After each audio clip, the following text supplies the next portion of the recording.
Hello everyone, I'm Brian. Today I'm reacting to How to Have Better Relationships with Others from Tsem. So I'm curious as to his take on a better relationship with others. Anyways, I'm going to go ahead and give this video a shot. Everybody was raised differently, and everybody kind of thinks differently. But I think anywhere in the world, if you keep your promises and you keep your commitments and you keep your words of honor, I think you'll be a person that's respected anywhere you go. And I think that anywhere you go, people will believe you and trust you, and you develop a powerful, nurturing kind of relationship with people. I mean, what you send out is what you're going to attract. So if you're going to send out kind of an energy that whatever you say doesn't really matter, whatever you promise, you don't really keep, and if you say something and whether you do it or not is up to your convenience, if that's the kind of energy you send out, that's the kind of energy you're going to get back. That's the kind of people you're going to attract. That's the kind of character you're going to get out of people, that people won't take you seriously, and also people won't believe you or trust you. And it's not worth it to go through life for people not to trust you, because when people don't trust you, you can't get things done. You can't accomplish things. You can't fulfill what you want to do. Because whatever you want to do, you need someone else's help. You need people, you need their assistance, you need their help. You need them to back you up in one way or another. I'll pause it right there because he said a lot of things there. So yeah, absolutely. As a matter of fact, just before this video, amazingly, I was thinking about trust. Actually, literally thinking about trust, because something happened earlier today where I gave a person that I meet up with in a shop. We do things together over there, and I gave him something. I was like, yeah, you can, $30 for this item. I'll sell it for less than 50%. I don't know why I'm even telling that detail, but anyways, and he said like, oh, I don't have the money. Do you, I was like, well, don't worry about it. Just pay me next time we meet up, when you have the money. And this is a trust thing, where, if I find out he doesn't pay, he's kind of like that person. Well, I lost $30, and now I know for sure this person's not trustworthy. I mean, I'm not sitting there actively thinking about these things, but it just happens to crop up. I don't know why, but it just made me think about like how people develop trust. It's little things. And I don't know if anyone else thinks about these things. Like, what are the tests that you do to develop trust that break trust? Like, for example, if they're not on time all the time, does that break your trust for you? Is that really something that can break trust? Like, if they're not on time, you just know them to be late, not necessarily they're not trustworthy, because they still show up. Now, if they don't show up, like that happens frequently, then they're not dependable. It's not necessarily trust. Trust, I guess, what is a definition of trust, I suppose? But you giving someone something, I suppose, as a trust that whatever you get in return, whether that be you let the person borrow the book, and that they give it back to you, not destroyed or anything like that. You can't trust them with giving them stuff, or you can't trust them whenever they say they'll pay you back or whatever.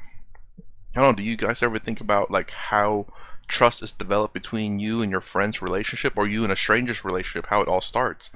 I mean, you're not like actively like, here, give it back to me in 30 days, and the dude's like, no, I don't want the book. It's like, no, this is developing trust. You don't do that, but do you actively think about this kind of things? There's something else he said at the end, I can't remember.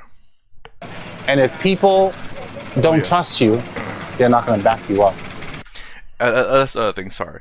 The other thing is about, like, yes, you can do things solo, but life is so much easier when you have people you can trust that will help you. Yeah, I built a desk all by myself as a matter of fact, it's this desk, which is pretty huge and heavy, but luckily enough I was more fit at the time, and I was able to lift the heavy thing up with some chairs. But it would have been so much easier if I had someone that was able to help me with it. But I can do it on my own. It was tough, relatively tough, but still, life is much easier when you can trust someone and do things with someone, have companionship. Have you come across situations where people actually say they're going to do something, and you believe it, and you rely on it, and they don't? And how did it feel? Oops. Well, that's the kind of feeling we give other people if we don't have integrity. I don't want to judge anyone, or I don't want to put anyone down, but I've come across quite a bunch of people who didn't live their life keeping their words and promises to others. And it kind of changed at different junctures, and it kind of changed in different situations, and it kind of changed according to sometimes their convenience, I'm sorry to say. And it's very disappointing. So, as a ordinary person, to deal with family, the example you give to your kids, to deal with friends, to deal with coworkers, integrity is very important. I mean, kids trust us. You know, our kids or kids trust us. And if we tell them we're going to do something, we don't, and we disappoint them, we kind of send a message to them that it's okay to just say anything for the moment and you don't have to mean it. And they grow up kind of talking and acting like that. That's not a good message to send to kids.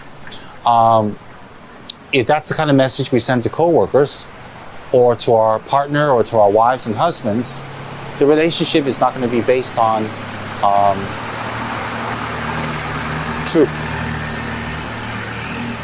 The relationship is not going to be based on truth. The relationship is not going to be based on honesty.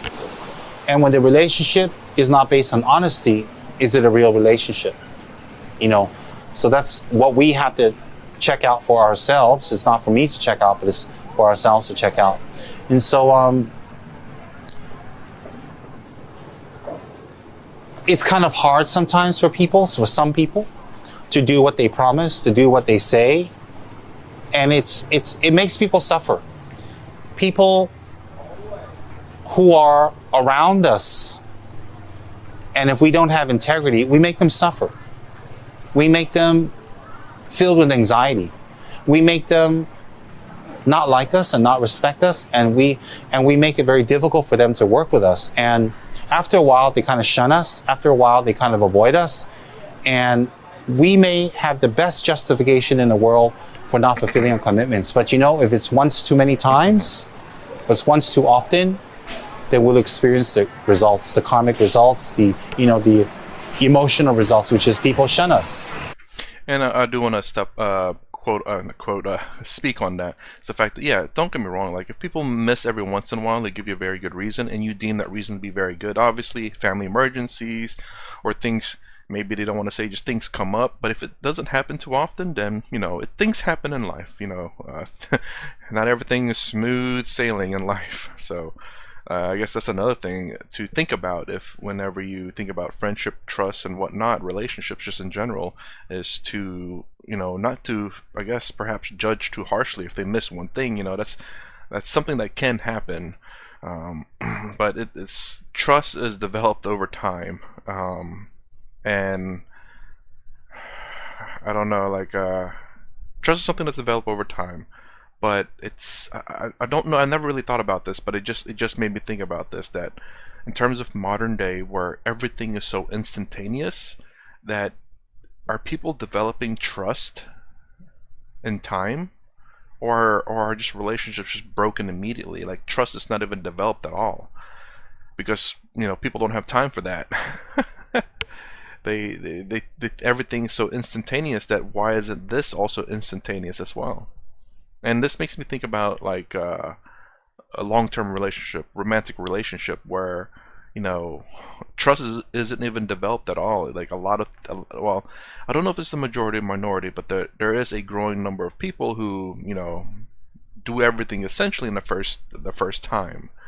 And if you get lucky, it may work out into be a relationship, but, you know, because you just did everything so quickly that, you know, no trust is developed. You don't even know the person. Again, like I said, everything's so instantaneous that, and the options are so many that why even bother having to put any kind of work into it? Trust is something that requires work, and I think it's one of the most important things in any kind of relationship. And people avoid us, and people don't want to do things with us. When we don't have honor, and we don't have integrity, and we don't have the commitment to fulfill our promises, eventually we'll feel a sense of loneliness. Eventually we'll feel a sense of sadness. Eventually we'll feel a sense of isolation, because people don't want to be around us, and people don't want to be with us. And when they don't want to be with us, how do we feel? We can't blame other people. We can't say it's other people's fault. It's our fault. So in ordinary secular life, whether it's with family, with friends, with co-workers, with kids, with, business partners, whatever it is extremely important at all costs to keep our promises, keep our commitments, and 100% keep to our timeline. I'll push back a little bit on that. Again, just the sheer fact of, obviously, life happens. Life happens. It's not an excuse to give to anyone. It's like, oh, life happens, so that's the reason why I was late 36 times in the past 3 days. No, obviously things happen. And so long as you're reliable and very few things can keep up, I think it's understandable to miss 1 or 2 per X amount of months. Obviously you want to try to keep your promises as much as possible and not forget about those things on menial things like, oh, I decided that I want to take a break today, or I decided that I prefer to do this other thing other than what I promised. It's more important to, it's like, I miss this promise because, someone was dying in my family. That's really bad. My car broke down and I have no drive. It's like, hey, I text you, I needed a ride. I have no one else that can drive me over there, so I can't make it because of that. Things that are reasonable. If we do that, we will find that it's easier to work with people. People find it easier to work with us. We'll find that our relationships become better. We find that people start to, respect us and people like us. And when people respect us and like us, it's a good feeling. Who doesn't want to be respected and liked? Who doesn't? And in everyday life, that type of practice of integrity is extremely important for a happy, harmonious existence. Completely agree with what he says. I mean, these are, I think, things that a lot of people should know, and I think we all know it. It's just that I think for the most part we're not exactly always conscious of it, and sometimes we don't even abide by it. I think this is a minority, but I think it's a growing minority. As life becomes easier, as things become more instantaneous, that these kind of things that takes time, we're not going to have time for it. We're not putting effort into things. That's kind of the reason why, at least I know for the United States, I believe it's about 50% of marriages end in divorce. And then you have people out here who date like 20 people. It's like, good lord. And then you have people out here who's done past the dating with those 20 people already, if you know what I mean. Yeah, there's literally almost no effort that's put into anything anymore. It's really kind of sad. But yeah. Trust is something that's not even put in too. If I think about just some of the relationships that's kind of creeping out. I mean, when you watch these red pill things, or I don't know what to call them, dating for men, because I haven't seen the female ones. they just never pop up for me, but I'm curious as to their perspective as well. I'm sure I know some of it, but anyways, it's because I'm sure they mirror each other in a lot of sense. It's kind of weird, but anyways. Yeah, there's no trust built in. It's just like, if this guy doesn't have one thing, it doesn't have everything I like, I'll just dump him. It's like, geez, you already went through a whole bunch with this person, and you just find out one thing you don't like, and that's it, and game over for that relationship. And that, again, this also applies to just any relationship in general. Obviously you're probably going to be a little bit more kind towards a friendship type relationship because you're not going to be that close to the person, and you're willing to accept more, how do I say, negative? I'm doing so many quotes. Negative things about a person, because if they provide more benefit than negatives, you're going to keep them around, depending on what those negatives are, obviously, and depending on what those positives are as well. So I guess the question here I have is, like, do you ever think about like what is required for you to trust someone? What do you do to test the trust of people? Do you actively test them, or do you unknowingly test them? For me, it's kind of go with the, how do I say, it's kind of go with the flow. Obviously, I'm not like actively trying to test them. It's like, oh, they want to borrow something. If I can lose it, that's part of the test. So like, if they want to borrow like $5, It's like something I could probably, give this someone, and then if they can pay me back, that's great. That doesn't mean I trust them automatically. I can trust them with low amount of money, $20. That's a high amount of money for me, and that's high trust. I don't think I can go any higher than that though. Like that's very dangerous for me. But yeah, like different kinds of test levels, whether it's borrowing stuff or holding stuff or whatever it is. But I'm just kind of curious, is it something that you actively think about? Is it something that just happens, and you just develop this trust without realizing it? I think that's probably the majority of the cases. It's just, I think there are people out there who do these tests and don't realize that they're doing it because it's just something that comes up and you're like, yeah, sure. I mean, I can a chance to lose this. And there are people out there who actively test. I don't know if that's cruel or not, but you know what? It's everyone is different. Anyway, it's my reaction to how to have a better relationship with others from Tsem. If you like my content, please consider subscribing. Thumbs up, thumbs down below. Thanks for watching. I'll see you in the next vid.